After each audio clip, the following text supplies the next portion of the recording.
Hello friends, नमस्ते। This is Chandan, welcome to my channel. आज हम लोग बात करेंगे ये जो केरला में क्या इशू है, केरला में क्यों फाइनेंशियल क्राइसिस आ गया है। हम लोग आज बात करेंगे कि केरला क्यों सेंट्रल गवर्नमेंट से आप बोलिए बेल के लिए गुहार लगा रहे हैं। एट द सेम टाइम हम देखेंगे कि वहां पे जो गवर्नमेंट एम्प्लॉयज है उनका जो सैलरीज है या पेंशन है वो क्यों अचानक से रुक गया, या क्यों केरला गवर्नमेंट को फोर्स करना पड़ा कि जो डेली विड्रॉल लिमिट है उसको 50,000 करने के लिए। तो ये सब के ऊपर आज हम लोग इस वीडियो में चर्चा करेंगे। तो फर्स्ट हम लोग देख लेते हैं कि केरला का ये फाइनेंशियल क्राइसिस आया कैसे। देखिए, ये स्टोरी मैं आप लोगों के साथ शेयर करने से पहले मैं थोड़ा इसको पीछे जाना चाहता हूं, थोड़ा एक दो इवेंट, क्योंकि आपको पता होगा कि मान लीजिए आज जो इवेंट हो रहा है तो उसका मतलब ये नहीं है कि आज का इवेंट वो कल का रिफ्लेक्शन है, ऐसा नहीं होता है।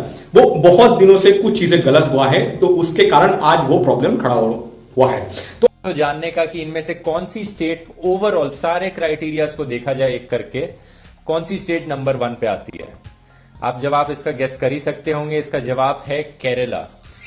तो आज इस पार्ट में हम लोग देखेंगे ये 2019 या 20 में केरला का क्या सिचुएशन था उस टाइम पे। मतलब ये है कि कोविड के टाइम पे क्या हुआ। जो केरला है, केरला में फर्स्ट पूरे इंडिया में कोविड का फर्स्ट केस आया, ठीक है, फर्स्ट केस। उसके बावजूद केरला गवर्नमेंट ने इनिशियल लेवल में क्या किया, उन्होंने बहुत अच्छे से कंट्रोल करना स्टार्ट कर दिया था। लेकिन वो जो कंट्रोल किया था ना, तो वो कंट्रोल मैनिपुलेटिव था। ऐसा बहुत सारा जो सोशल मीडिया में है, या आप बोलिए जो केरला गवर्नमेंट वहां पे भी बहुत लोगों ने बोला, उन्होंने ये चीज बोला कि केरला गवर्नमेंट ने ये किया कि जो टेस्टिंग होता है ना, कोरोना का टेस्टिंग, वो बंद कर दिया था। तो जिसके कारण क्या हुआ कि कोरोना का जो केसेस है ना वो ड्रास्टिकली घट गया था। रूबरू कराने जा रहा हूं केरल मॉडल से।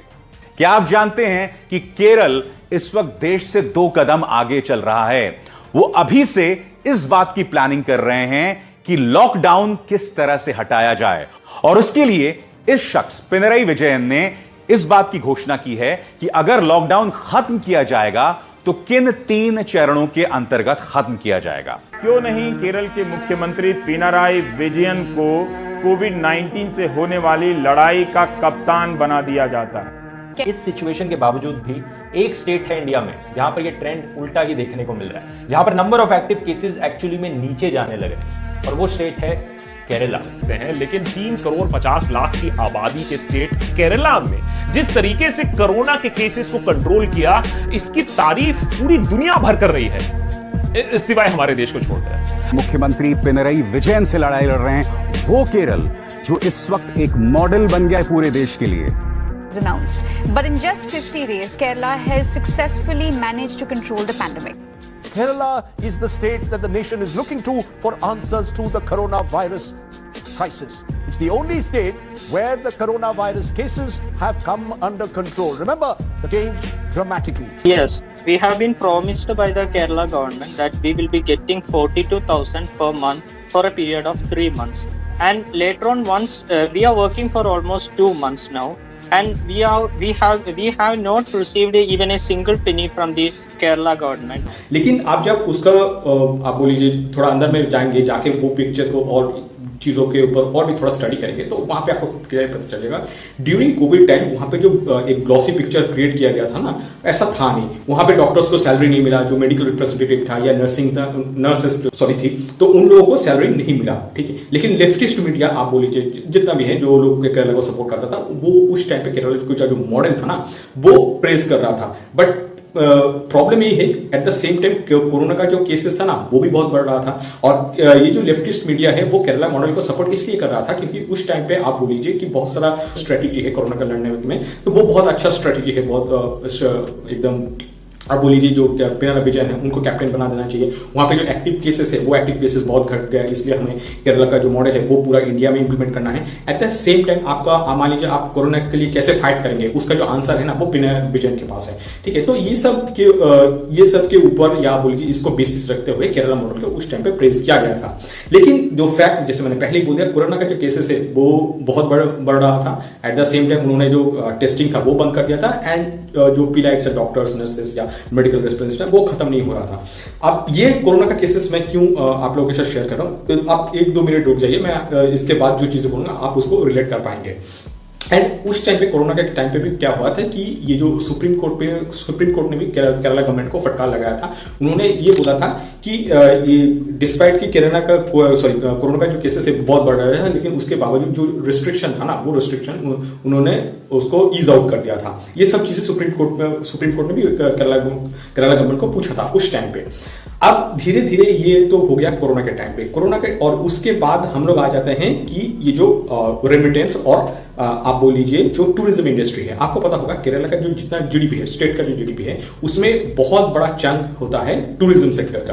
टूरिज्म सेक्टर होता है कि मान लीजिए बीचेस है, आपका वाइल्ड लाइफ सेंचुरीज है, तो वहां पे मतलब टूरिज्म के लिए जो एक एनवायरनमेंट होना चाहिए वो ऑलरेडी प्रेजेंट था। लेकिन प्रॉब्लम यही है कि जो वो टूरिज्म इंडस्ट्री केरला का जीडीपी में बहुत बड़ा शेयर रखता था।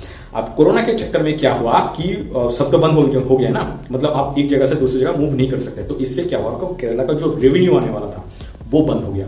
तो यहाँ पे दो चीज है। फर्स्ट, जैसे मैंने आपको पहले बोला ना कि कोरोना केसेस की वजह से क्या हुआ कि उनका जो एक आप बोल लीजिए अनकमिटेड एक्सपेंडिचर है, वो अनकमिटेड एक्सपेंडिचर बढ़ गया कोरोना के टाइम पे। ये सबके साथ ही हुआ था, ऐसा नहीं कि केरला के लिए अलग था, नहीं, केरला के लिए वो अनएक्सपेक्टेड एक्सपेंडिचर वो बढ़ गया। First due to corona. Second क्या हुआ, कोरोना की वजह से जो उनका जो मेन रेवेन्यू जनरेटिंग इंडस्ट्री है टूरिज्म, वो बंद हो गया। तो जिसकी वजह से वहां से पैसा नहीं आया। आप सोच रहे पैसा आया नहीं और आपका जो खर्च है वो बढ़ गया। और एक सेक्टर की बात कर लेते हैं कि वो है रेमिटेंस। ठीक है, रेमिटेंस केरला का जो जीडीपी है उसमें बहुत बड़ा कंट्रीब्यूशन करता है। तो लेकिन कोरोना के चक्कर में क्या हुआ कि आपका जो ये जो रेमिटेंस है ना, ये रेमिटेंस है ना बंद हो गया। इसके पीछे रीजन ये है, उस टाइम पे लॉकडाउन लग गया था। लॉकडाउन के चक्कर में क्या हुआ कि आपका जो मान लीजिए जो मैन्युफैक्चरिंग है या आप बोलिए जो कंस्ट्रक्शन वर्क है वो सब बंद हो गया। और आपको पता होगा केरला में जो रेमिटेंस आता है वो आता है जनरली मिडिल ईस्ट से केरला में आता है। तो आप बोल लीजिए लॉकडाउन लग जाएगा या मूवमेंट होना बंद हो जाएगा, ठीक है, आप बाहर किसी से मिल नहीं सकते। तो इसके कारण क्या हुआ कि वहां पर जो रेमिटेंस से जो पैसा आने वाला था वो पैसा नहीं आया। तो यहां से एक चीज हुआ कि रेमिटेंस से आपको जो पैसा मिलने वाला था वो पैसा नहीं मिला, टूरिज्म सेक्टर से जो पैसा मिलने वाला था वो पैसा नहीं मिला। एट द सेम टाइम क्या हुआ, कोरोना के चक्कर में जैसे मैंने आपको पहले बोला कि एक आप बोल लीजिए जो अनकमिटेड एक्सपेंडिचर है वो बढ़ गया। ठीक है, तो जिसके कारण क्या हुआ कि मतलब कोरोना का जो सेकेंड वेव है वहां से केरला का जो फाइनेंशियल सिचुएशन है ना वो मतलब खराब होता चला गया। अब आ जाते हैं कि वो उस टाइम पे एग्जैक्ट क्या हुआ था, मतलब 2020 एंड 2021 में एग्जैक्ट हुआ क्या था। देखिए उस टाइम पे आप केरला का जो भी आप देख लीजिए, जनरली उनका जो बैलेंस शीट देखेंगे, बैलेंस शीट का मतलब ये होता है कि देखिए बजट 5 साल हर साल तो ठीक है, सेंट्रल गवर्नमेंट का बजट आ जाता है, उसको ऑडिट भी होता है, उसके ऊपर बहुत सारी चीज़ का काम होता है, ठीक है।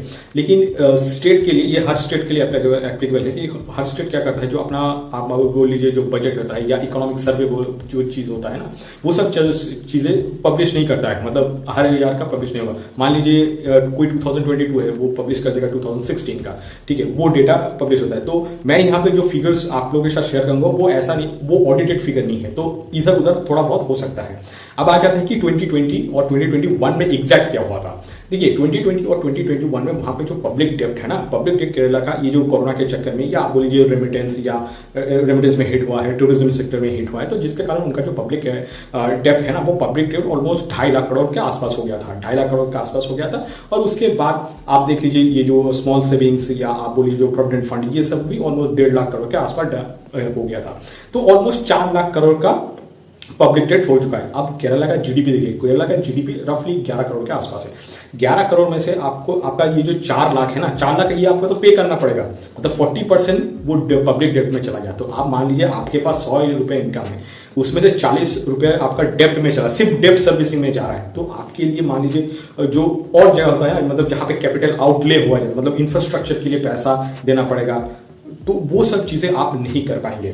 अब ये तो चीजें हैं। अब ये जो टोटल, जैसे मैंने आपको पहले बोला ना, पब्लिक डेप्ट है, पब्लिक डेप्ट में ये जो जितना पैसा था ना, इसका 80% पैसा, ठीक है, उसका 80% पैसा आपका कहाँ जाता है, ये जो डेप्ट उन्होंने जो लिया है उसका डेप्ट पेमेंट प्लस इंटरेस्ट पेमेंट। मतलब क्या होता है कि आप मान लीजिए किसी से 100 रुपये उधार लिए हैं, तो आपको 100 रुपये भी देना पड़ेगा, मतलब प्रिंसिपल भी देना पड़ेगा, at the same time interest भी देना पड़ेगा। डेप्ट के लिए भी सेम है, तो डेप्ट आपने उठाया किसी से तो आपको डेप्ट पूरा मतलब प्रिंसिपल देना पड़ेगा, at the same time interest देना पड़ेगा। एट द सेम टाइम ये जो पेंशन, सैलरीज या आप बोल लीजिए ये जो स्मॉल सेविंग्स जहाँ जहाँ पे है, वो सब चीज़ें आपको पेमेंट करना पड़ेगा। मतलब और ये जो खर्चा है ना, ये almost 80% of their total public डेप्ट है। तो जिसके कारण केरला का जो सिचुएशन है ना, ये 2020 या 2021 में वो बहुत ही खराब हो गया था।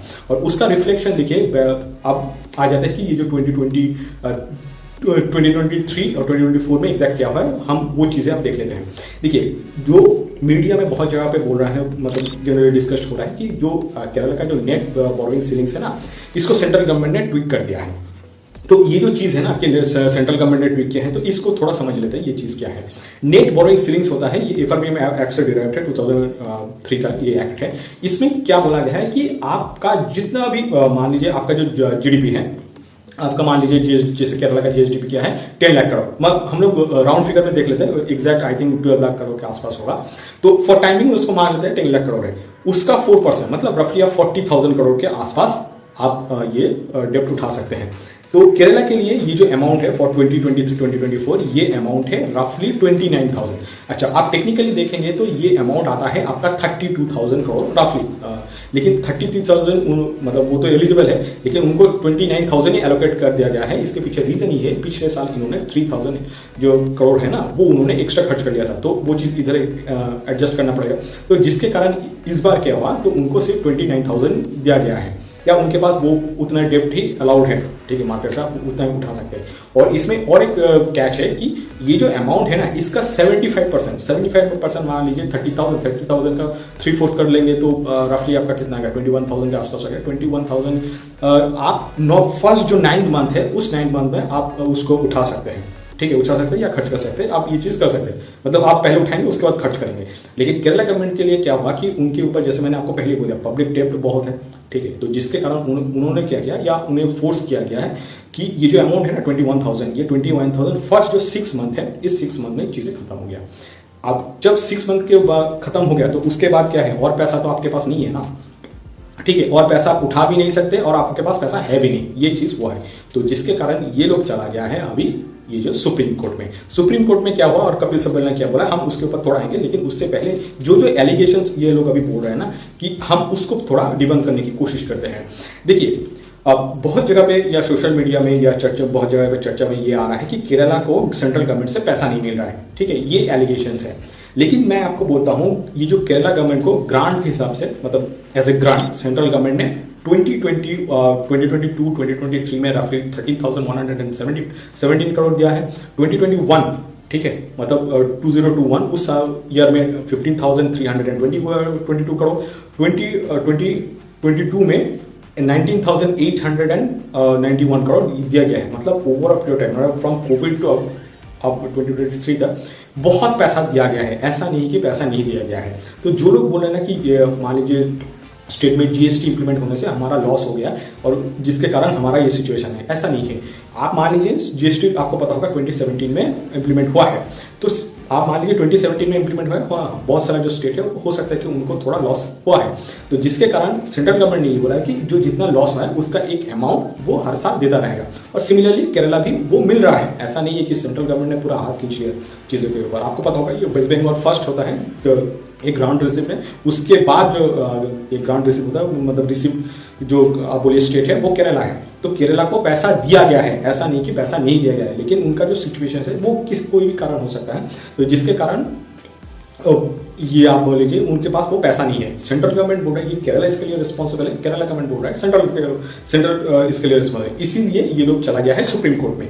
आप मान लीजिए आपके पास पैसा नहीं है, आपके पास मान लीजिए पैसा नहीं है, तो आपको मतलब ये जो कैपिटल आउटले जो प्रोजेक्ट्स है ना, अच्छा कैपिटल आउटले इसका क्या मतलब है? कैपिटल आउटले का मतलब हो रहा है कि मान लीजिए मैं एक प्रोजेक्ट में आज 100 रुपये लगा रहा हूँ, कल मुझे वो 140 रुपया 150 रुपया, मतलब वो जो 40% इंक्रीमेंट हमें देता रहेगा, तो इसको बोला जाता है कैपिटल आउटले।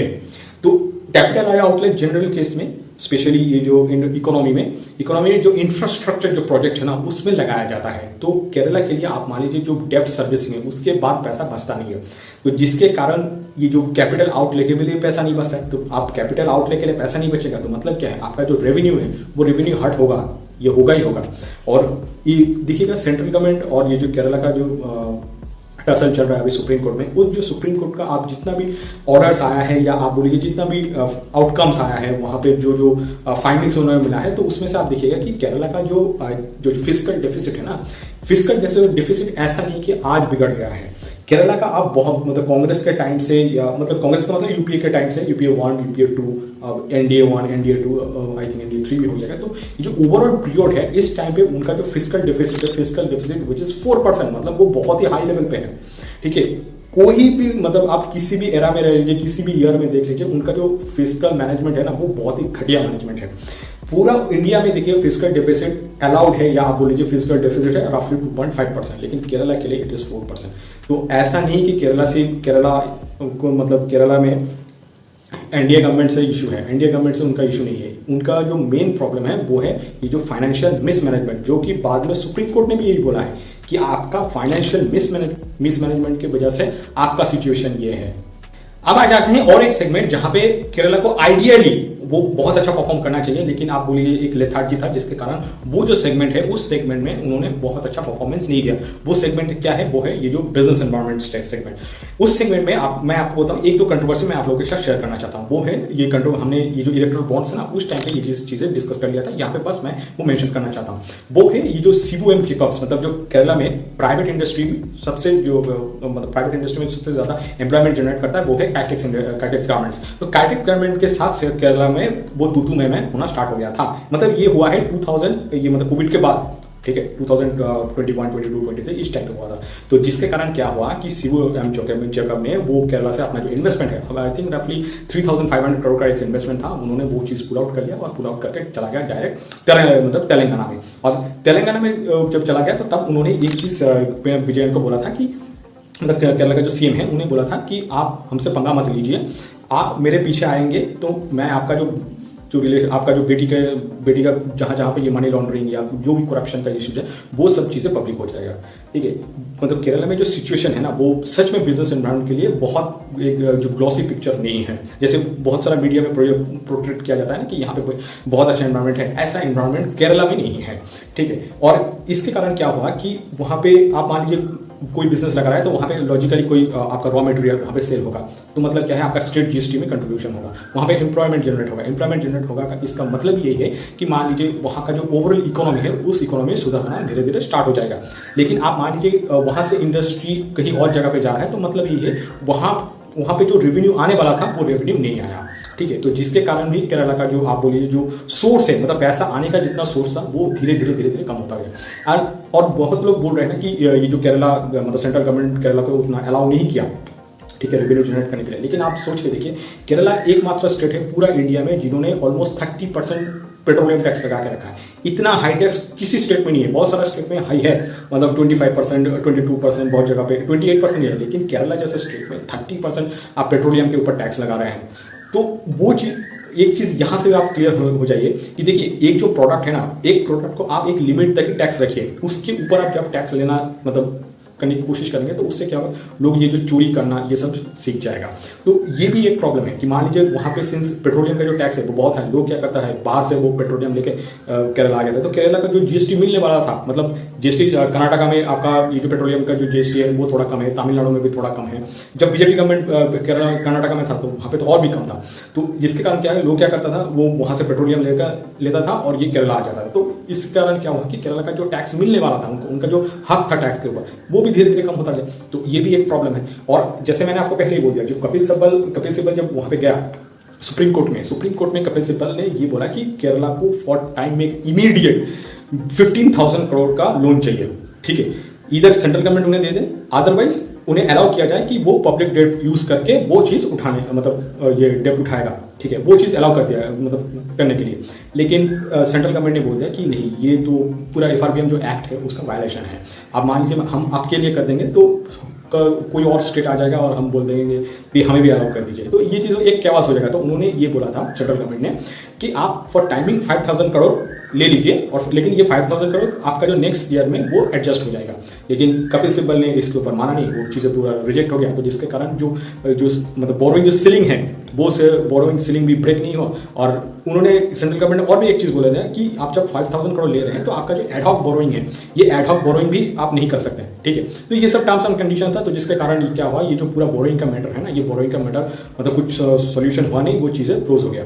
सिमिलरली आप देखिए केरला में जैसे CBM जो मतलब काइटेक्स गवर्नमेंट का जब हमने डिस्कस किया था, तो वहाँ पे मैंने बोला था कि वहाँ पे जो गवर्नमेंट है ना वो प्रो इंडस्ट्री गवर्नमेंट नहीं है। सिमिलर क्योंकि यहाँ पे देखिए रिसेंटली आपको पता होगा ये जो पेप्सिको है, पेप्सिको ये जो वहाँ पे केरला में बहुत सारा प्रोटेस्ट होता है, लेबर यूनियन का स्ट्राइक लॉकआउट बार बार होता है, तो जिसके कारण केरला में उन्होंने अपना जो ऑपरेशन है उसको पूरा क्लोज कर दिया। पेप्सिको मतलब पेप्सिको का देखिएगा कि इंडिया का ऑपरेशन देखता है Varun beverage limited, Varun beverage limited उन्होंने अपना जो ऑपरेशन है केरला में वो चीज़ बंद कर दिया। उन्होंने क्या किया, पूरा उत्तर प्रदेश में चीज़ें मूव कर दिया। तो ये वही सेम लॉजिक में आ जाता है जैसे कैट एग्जामिनेटर के टाइम पे भी हमने बोला था कि आप मान लीजिए ये जो आपका ये जो हक था ना, मतलब आप कहीं जगह पे एम्प्लॉयमेंट क्रिएट कर रहे हैं तो उसका मतलब है कि वहाँ पे जो इकोनॉमी है वो थोड़ा थोड़ा धीरे इंप्रूव करना स्टार्ट कर देंगे। लेकिन ये जब चीज़ें होता है ना तो क्या होता है कि डायरेक्ट केरला का जो जीडीपी है उसको डायरेक्ट हर्ट होता है। इवन आप देखिए केरला में बहुत लोग बोलते हैं ना कि नहीं ये सब चीज़ें सोशल मीडिया में जितना भी चीज़ें फैलाया जाता है वो सब चीज़ें गलत है, ठीक है, और केरला को डिफरेंट करने की कोशिश किया जाता है। तो मैं आपको बोलता हूँ केरला में सीपीएम का गवर्नमेंट है, सीपीएम का आप मैनिफेस्टो इस बार देख लीजिए। सीपीआईएम का मैनिफेस्टो हम लोग इसलिए डिस्कस कर रहे हैं क्योंकि उससे आपको पता चल जाएगा कि वहां पे जो गवर्नमेंट है ना, उस गवर्नमेंट जो चल रहा है उसके पीछे मतलब वो गवर्नमेंट चलने के पीछे उनका बेसिस क्या है। वहां पे आप देखिएगा कि सीपीएम मैनिफेस्टो में क्लियरली लिखा हुआ है कि रिजर्वेशन इन प्राइवेट सेक्टर। ना आप देखिएगा रिजर्वेशन आप जब भी आप प्राइवेट सेक्टर में कर देंगे ना तो उससे होता क्या है कि मान लीजिए जो ग्रोथ है ना वो ग्रोथ एकदम दब जाएगा, ठीक है। आपका जो पैसा है, मान लीजिए आप एंटरप्रेन्योर हैं, आप पैसा कमा के ला रहे हैं एंड आफ्टर दैट आप री इन्वेस्ट कर रहे हैं, तो वो जो री इन्वेस्ट का जो कंसेप्ट है ना वो कंसेप्ट हट जाएगा। तो उससे क्या होगा, अल्टीमेटली जो इकोनॉमी को हट होगा, और इकोनॉमी को हट होगा उसका मतलब है कि इकोनॉमी के लिए जो रेवेन्यू जनरेट होने वाला था वो रेवेन्यू जनरेट होगा नहीं। मतलब आप बोल रहे हैं ये जो कंसेप्ट है ना रिजर्वेशन इन प्राइवेट सेक्टर, ये जो भी कोई बोलता है मतलब ये है कि आप मतलब वो लोग करना क्या चाहता है कि अपना जो कंट्री है उसको वेनेजुएला की तरह बनाना चाहता है। तो ये भी एक प्रॉब्लम है। सिमिलरली बहुत लोग बोल रहे हैं कि स्टेट फंडिंग इन इलेक्शन, तो सो दैट कि ये जो जितना आप बोलिए कॉर्पोरेट फंडिंग होता है ना इलेक्शन में ये बंद हो जाएगा। देखिए कॉर्पोरेट फंडिंग का प्रॉब्लम्स है वो अलग चीज है, लेकिन आप जब भी स्टेट फंडिंग कर देंगे ना इलेक्शन में तो उसमें क्या होगा कि हर कोई उठ के खड़ा हो जाएगा, मतलब हर कोई नेता बनने के लिए चला जाएगा। उसमें क्या होगा कि स्टेट का जो पैसा है ना वो पैसा आप बोल लीजिए मतलब अनप्रोडक्टिव काम में बहुत ज्यादा चला जाएगा। मतलब जनरली क्या होना चाहिए कि प्रोडक्टिव काम में आपका पैसा ज्यादा जाना चाहिए और अनप्रोडक्टिव काम में थोड़ा कम पैसा जाना चाहिए। लेकिन आप जब भी ये जो स्टेट फंडिंग आप इलेक्शन कर देंगे तो जो अनप्रोडक्टिव है, देखिए इलेक्शन अनप्रोडक्टिव या प्रोडक्टिव से मतलब नहीं है, मतलब ये मेरा बोलने का तात्पर्य ये है कि प्रोडक्टिव और अनप्रोडक्टिव का जो डिसीजन है ना वो मान लीजिए मैं यहाँ पे 100 रुपए दे रहा हूँ तो मुझे मिल कितना रहा है, मतलब इन फाइनेंशियल टर्म्स में बोल रहा हूँ, ठीक है। अदरवाइज इलेक्शन कोई भी कंट्री में जो हो रहा है वो सही हो रहा है, लेकिन आप ये सब में पैसा आप मतलब इन्वेस्ट करने की सोच रहे हैं ना तो आपका जो बोल लीजिए जो रेवेन्यू जनरेट करने का मॉडल है या आप जो जनरेट करने का सोच है वो सोच में कहीं ना कहीं एक जगह पे कि ये जो डिजास्टर में केरला में देखिए नेचुरल डिजास्टर हर जगह होता है, ऐसा नहीं कि तमिलनाडु में कर्नाटका में। डिजास्टर में सेंट्रल गवर्नमेंट ने केरला को पैसा दिया है। हाँ वो पैसा क्या सफिशिएंट था? नहीं वो सफिशिएंट नहीं था, लेकिन 4,000 करोड़ दिया गया था केरला को। सिमिलरली ये लोग ये जो सीपीएम का भी मैनिफेस्टो में आगे ना आ जाता है तो वहां पे ये लोग बोल रहे हैं कि स्वामीनाथन रिपोर्ट इंप्लीमेंट करने हैं, मतलब वो लोग जब पावर में आ जाएगा तब वो स्वामीनाथन रिपोर्ट इंप्लीमेंट कर देगा। लेकिन प्रॉब्लम ये है कि स्वामीनाथन जो रिपोर्ट है वो आप जब जिस दिन इंप्लीमेंट करेंगे ना तो आपका जो मतलब आप बोलिए जो फूड्स का जो प्राइस है ना वो चीज 60 रुपए 70 रुपए किलो चला जाएगा। तो वो जो मतलब जो हो सकता है कि उससे आप बोल लीजिए जो फार्मर्स है उनका थोड़ा बेनिफिट हो जाएगा, लेकिन उससे क्या होगा जो नॉर्मल कंज्यूमर है तो उनके लिए वो बहुत ही एक नेगेटिव इम्पैक्ट क्रिएट हुआ। तो मुझे लगता नहीं कि ये सब जो चीज़ें हैं सीपीएम ने बहुत अच्छे से उसके ऊपर सोचा है। अननेसेसरी बस सेंट्रल गवर्नमेंट के अपोज करने के चक्कर में या मोदी को अपोज करने के चक्कर में क्या किया उन लोगों ने कुछ भी लिख दिया वहाँ पे। उसके बाद सिमिलर थिंग देखिए कोरोना के टाइम में आपका जो फिजिकल डेफिसिट है, फिजिकल डेफिसिट से अलावा 2-3% उन्हें अलाउ किया गया था कि आप उतना अमाउंट एक साल के लिए बोरो कर सकते हैं, लेकिन वो एक्सेप्शनल ईयर था। एक्सेप्शनल ईयर इसलिए था क्योंकि उस टाइम पे बिजनेस बंद था, आपके पास पैसा नहीं है, तो उसके वजह से वो चीज अलाउ कर दिया गया था। वो हर स्टेट के लिए था। सिमिलरली केरला के भी ये था, लेकिन केरला ने पैसा तो उठाया, लेकिन वो वही प्रॉब्लम है केरला का जो रेवेन्यू है ना, रेवेन्यू जहां से आने वाला है उन्होंने क्या किया उस जगह को उन्होंने ब्लॉक कर दिया। और खर्च तो आपका बढ़ता ही जाएगा, वो मतलब आप जितना साल जाएंगे मतलब आप 2023 में जितना आपके पास खर्चा होता था 2024 में ज्यादा होगा, 25 में और भी ज्यादा होगा। लेकिन आप जब अपना रेवेन्यू जो जहां से आने वाला है उसको ही आप बंद कर देंगे तो ये जो प्रॉब्लम है ना ये प्रॉब्लम चलता ही रहेगा। केरला में और एक जो ग्लैरिंग इशू है वो है कि appointment of personal staff for state ministers. इसका क्या मतलब है? फर्स्ट ऑफ ऑल देख लेते हैं ये जो चीज है ये इंट्रोड्यूस हुआ था 1994 में, जहां मतलब उस टाइम पे यूनाइटेड फ्रंट जो गवर्नमेंट था उन्होंने ये चीज इंट्रोड्यूस किया था। आई थिंक उस टाइम पे चीफ मिनिस्टर था के करुणाकरन, वो चीफ मिनिस्टर था, तो उन्होंने ये चीज़ इंट्रोड्यूस कर दिया था। अच्छा, इसका क्या मतलब है? इसका मतलब मैं थोड़ा ब्रेक करके आपको समझा देता हूँ। मान लीजिए आप स्टेट मिनिस्टर्स हैं, तो स्टेट मिनिस्टर इन केरला, उनके पास वो पावर है, या आप बोलिए उनके पास वो अथॉरिटी है कि वो अपना पर्सनल कैपेसिटी में ऑलमोस्ट अप टू 25 इतना लोगों को वो पर्सनल असिस्टेंट या पर्सनल स्टाफ अपॉइंट कर सकता है। और उसके लिए आप मान लीजिए किसी को आप अपॉइंट कर रहे हैं, तो उसका जनरली आपका सैलरी होना चाहिए। और सिंस आप गवर्नमेंट में अपॉइंटमेंट कर रहे हैं, तो आपके मतलब नॉट ओनली सैलरी, वहां पे पेंशन का भी एक फैसिलिटी रहता है। अब प्रॉब्लम यही है कि मान लीजिए केरला में जितना स्टेट मिनिस्टर से, मान लीजिए वहां पे 100 स्टेट मिनिस्टर है, तो 100 स्टेट मिनिस्टर का मतलब है कि जो फर्स्ट ईयर है, फर्स्ट ईयर में ऑलमोस्ट 25 के हिसाब से, मान लीजिए 25 के हिसाब से 250 लोगों को अपॉइंटमेंट दिया जाता है, ठीक है, सॉरी 2500 मतलब 2500 लोगों को अपॉइंटमेंट दिया जाता है। लेकिन ये जो एम्प्लॉयमेंट दिया जाता है ना, तो ये एम्प्लॉयमेंट दिया जाता है को टर्मिनस बेसिस पे। इसका क्या मतलब है? देखिए, ये और भी प्रॉब्लमेटिक है। फर्स्ट, आप ऐसे पर्सनल स्टाफ अपॉइंटमेंट कहीं पे नहीं होता है, ठीक है, आपके कोई भी स्टेट में चले जाइए नहीं होता है, लेकिन केरला में वो चीज होता है। उसके बाद ये जो को टर्मिनस अपॉइंटमेंट है, ये कितना प्रॉब्लमेटिक है या कितना डिटरमिनेंटल है, मैं आपको समझाता हूँ। आपका जो अपॉइंटमेंट होगा, वहां से 2 साल तक आप काम करेंगे, ठीक है, 2 साल तक, आई थिंक वो 1.5 लाख उनका सैलरी है। उसके बाद आप वो जॉब छोड़ देंगे, ठीक है, जॉब छोड़ देंगे, मतलब 2 साल के बाद आप जॉब छोड़ देंगे। तो फिर उनका क्या होगा? मतलब जो लोग अब काम कर रहा था, क्योंकि वो तो टर्मिनेट हो गया, तो उनके लिए एक पेंशन सिस्टम अवेलेबल है, ठीक है, और वो पेंशन सिस्टम आपका जो स्टेट का कंसोलिडेटेड फंड्स है वहां से जाएगा। एट द सेम टाइम ये जो छोड़ दिया, मतलब जो लोग छोड़ दिया, तो वहां पे न्यू एम्प्लॉयमेंट आएगा, तो वहां पे भी same again personal staff appoint किया जाता है, ठीक है, और उनका जो सैलरी है वो same consolidated fund of state जो भी है वहां से आता है। तो आप प्रॉब्लम को सोच रहे हैं कि आपका मतलब जस्ट 2 साल के लिए आप अपॉइंटमेंट हो रहा है, लेकिन आपका जो पेंशन है वो पूरा लाइफ लॉन्ग चलता रहेगा। और ये जो चीज है ना, ये इस चीज को ये जो लेफ्ट फ्रंट गवर्नमेंट है, इन्होंने बहुत ही मिसयूज किया है। पर एलिगेशन ये भी लगाया गया कि सीपीएम का जितना जो पार्टी कैडर है ना, तो उनको एम्प्लॉयमेंट ऐसे ही वहां पे मिलता है, और जो कि बहुत ही प्रॉब्लमेटिक है। केरला के जो फाइनेंस मिनिस्टर है के एन वेणुगोपाल, उन्होंने सुप्रीम कोर्ट में क्या तर्क बोला है, या आप बोलिए केरला के government on the behalf of Kerala government Kapil Sibal ने क्या बोला है, हम उसके तरफ थोड़ा ध्यान देते हैं। उन्होंने ये बोला है कि केरला का जो जितना डिविजिबल पूल था ना, उस डिविजिबल पूल से पैसा सेंट्रल गवर्नमेंट ने काट दिया। देखिए, ये जो स्टेटमेंट है ना, ये आप बोलिए हाफ बेक्ड स्टेटमेंट है। क्यों, मैं आपको समझाता हूं। देखिए, सेंटर से केरला स्टेट के पास कितना पैसा जाएगा, वो पैसा जाता है based on recommendation of finance commission, ठीक है। तो अभी जो चल रहा है वो है 15th फाइनेंस कमीशन का जो रिकमेंडेशन है वही चल रहा है, और अकॉर्डिंग टू दैट आपका पॉपुलेशन के ऊपर वेटेज है, एरिया के ऊपर वेटेज है, इकोलॉजी के ऊपर वेटेज है, इनकम डिस्टेंस के ऊपर वेटेज है, टैक्स एंड फिस्कल जो एफर्ट्स है उसके ऊपर वेटेज है, डेमोग्राफिक परफॉर्मेंस के ऊपर वेटेज है, जिसके हिसाब से पैसा दिया गया। केरला को हाँ पहले मिलता था 3.85% मिलता था, अब जो मिलता है वो है 1.92%, मतलब पहले 4% के आसपास मिलता था, अब 10th कमीशन या 14th कमीशन जो भी कमीशन आप उठा लीजिए वहां पे 4% मिलता था, अभी उनको मिलता है रफली 1.92% और 2% के आसपास मिलता है। तो ये कम हो गया, तो जिसके कारण केरला बोल रहा है कि सेंट्रल गवर्नमेंट ने इसको ट्वीक किया है। ऐसा नहीं है, ये जो फॉर्मूला सेंट्रल गवर्नमेंट ने नहीं दिया था, ये दिया था फाइनेंस कमीशन ने दिया था, जो 15th फाइनेंस कमीशन बैठा था उन्होंने ये चीज दिया है। और आप जो 10th फाइनेंस कमीशन या 14th फाइनेंस कमीशन जो भी देख लीजिए, वहां पे पॉपुलेशन के ऊपर वेटेज है, और पॉपुलेशन वहां पे दो टाइप का पॉपुलेशन है। एक जो पॉपुलेशन है वो 1971 का लिया जाता है, और एक जो पॉपुलेशन है वो 2011 का पॉपुलेशन लिया जाता है, मतलब 2011 का सेंसस लिया जाता है और 1971 का सेंसस, 2 सेंसस लिया जाता है। अब 14th फाइनेंस कमीशन में ये हुआ है, 14th फाइनेंस कमीशन मतलब 15 से पहले जो फाइनेंस कमीशन था वहां पे 1971 का भी सेंसस लिया जाता था। एट द सेम टाइम आप बोल लीजिए 2011 का भी सेंसस लिया जाता था।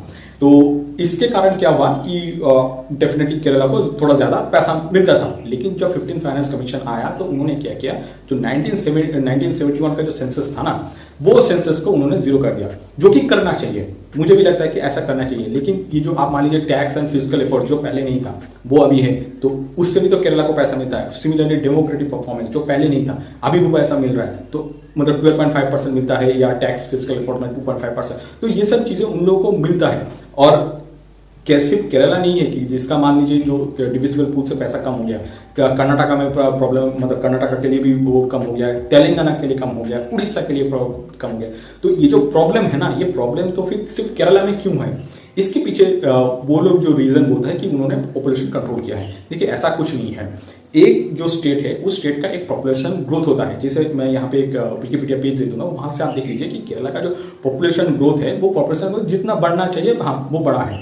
हाँ 2011 के बाद जिस हमारा सेंसस नहीं है तो वहां पे हमें डेटा नहीं है, लेकिन अप टू 2011 जितना पॉपुलेशन ग्रोथ होना था वो मतलब केरला जैसा स्टेट के लिए वो बहुत अच्छा है। ग्रोथ भी बहुत अच्छा हुआ है और आपका जो पॉपुलेशन भी है वो वहां पे स्टेबल एक पॉपुलेशन है। लेकिन आप ये सिर्फ नहीं बोल सकते कि जस्ट बिकॉज हमने पॉपुलेशन के ऊपर कंट्रोल किया है तो इसके वजह से हमें पैसा मिलना चाहिए। ये जो स्टेटमेंट है या ये जो तर्क है ना, आप कहीं पे दे नहीं सकते। आपको किसी ने ये तो नहीं बोला ना कि पॉपुलेशन को आप कंट्रोल नहीं करते हैं। आपने क्या बोला था कि ऑफिशियली कि हाँ केरला में पॉपुलेशन कंट्रोल हम करेंगे और इसके वजह से जो भी खामियाजा होगा सेंट्रल गवर्नमेंट बाद में हमें कंपेंसेट करेगा, ऐसा कहीं पे लिखा हुआ था नहीं। वहां पे लोगों ने जो डिसीजन लिया उस डिसीजन के बेसिस पे ही आपको पैसा दिया जाता है ना। मान लीजिए आपके पास ज्यादा पॉपुलेशन नहीं है तो आपका जो खर्च है वो तो कम ही होगा। आपके पास पॉपुलेशन ज्यादा है वो वहां पे खर्च ज्यादा होगा। फॉर एग्जाम्पल कर्नाटक में आ जाए, कर्नाटक में पॉपुलेशन ज्यादा है तो वहां पे खर्च ज्यादा होगा। सिमिलरली केरला में पॉपुलेशन बहुत कम है तो खर्च भी कम होगा। तो ये जो लॉजिक है ना, डिविजिबल पूल से जो पैसा हाँ कम हुआ है, डेफिनेटली कम हुआ है, लेकिन वो सेंट्रल गवर्नमेंट की वजह से नहीं, वो हुआ है फाइनेंस कमीशन की वजह से। और सिर्फ जैसे मैंने आपको पहले बोल दिया कि कर्नाटका में या तेलंगाना में, उड़ीसा में वहां पे भी डिविजिबल पूल से पैसा आना कम हो गया था। लेकिन उड़ीसा, तेलंगाना या कर्नाटका उन्होंने क्या किया कि और जो एवेन्यूज है ना वो बहुत सारा एवेन्यू एक्सप्लोर कर दिया। लेकिन केरला ने क्या किया, जो वेरियस एवेन्यूज था मतलब जहां से पैसा आने वाला था उस सोर्स को ही उन्होंने ब्लॉक कर दिया। केरला में और एक जो प्रॉब्लम है वो है ऑफ बजटिंग का problem. Of budgeting exact technical term है, इसको बहुत जगह पे ओपन मार्केट बोरोइंग भी बोला जाता है। तो ये क्या चीज है? देखिए बहुत सारा जो स्टेट्स है, बहुत सारा स्टेट इवन सेंट्रल गवर्नमेंट देख लीजिए कि बहुत सारा पीओसी होता है, पब्लिक सेक्टर यूनिट। तो वो पीओसी क्या करता है, डेब्ट उठाता है। ठीक है, तो केरला के केस में भी सिमिलर थिंग्स हुआ है। केरला में जो आप बोलिए पब्लिक सेक्टर यूनिट है, फॉर एग्जांपल KSRTC इसका मतलब है कि Kerala state road transport corporation. ये क्या करता है कि पैसा उठाता है, मतलब पैसा उठाता है। लेकिन मान लीजिए आप पब्लिक सेक्टर यूनिट है, आप पैसा तो उठाएंगे लेकिन उसका गारंटर कौन रहता है? उसका गारंटर रहता है स्टेट गवर्नमेंट रहता है। ठीक है, तो केरला में क्या प्रॉब्लम हुआ है कि पहले क्या होता था, पहले मतलब क्या है कि ये हर कोई स्टेट करता था कि ये जो पब्लिक सेक्टर यूनिट है, पब्लिक सेक्टर यूनिट से पैसा उठाया जाता था। कुछ पैसा ये मतलब जो स्टेट गवर्नमेंट है वो अपने हिसाब से थोड़ा खर्च कर देता था। लेकिन अब क्या प्रॉब्लम क्या है, सेंट्रल गवर्नमेंट ने ये बोल दिया है कि आप ये जो आपका जो बोरोइंग है ना, बोरोइंग में आपका जो ये ऑफ बजटिंग बोरोइंग है ना, इसके ऊपर भी कैप लग जाएगा। तो इससे क्या प्रॉब्लम क्या हो गया केरला में पहले क्या होता था कि हाँ ये जो KSRTC पहले पैसा उठाता था, उसके बाद वही पैसा लेके जो केरला का स्टेट गवर्नमेंट है वो डिसाइड करता था कि कैसे खर्च होगा। लेकिन अब सिंस सीलिंग अब लग गया है तो इससे क्या प्रॉब्लम हुआ है कि वहां पे ये जो ऑफ बजटिंग जो बोरोइंग है या ओपन मार्केट बोरोइंग है बाय PSUs ये भी बंद हो गए, या आप बोलिए उसको भी एक सीलिंग लगा दिया गया है।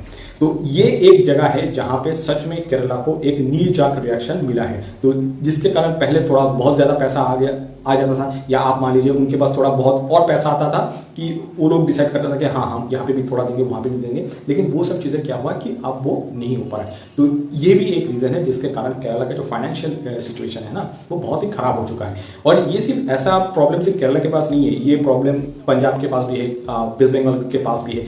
चीजें ये जो पूरा ओवरऑल एनालिसिस है, एक चीज एकदम सोच लीजिए कि जब आप फ्रीबीज करेंगे, मतलब फ्रीबीज देना स्टार्ट कर देंगे या अपीजमेंट पॉलिसी अप्लाई करेंगे तो वहां पे एकदम अच्छे से याद रखिए वहां पे फंड का इन्वेस्टमेंट होता ही होता है। ठीक है, मतलब वो पैसा किसी के पास जाता है। ठीक है, मतलब एक गलत हाथ में पैसा जाता है, बोलने का तात्पर्य यही है। With this note let's wrap up this video for today. Thank you guys for watching this video till the end. आपसे मुलाकात होगा नेक्स्ट वीडियो पे। Till then bye bye.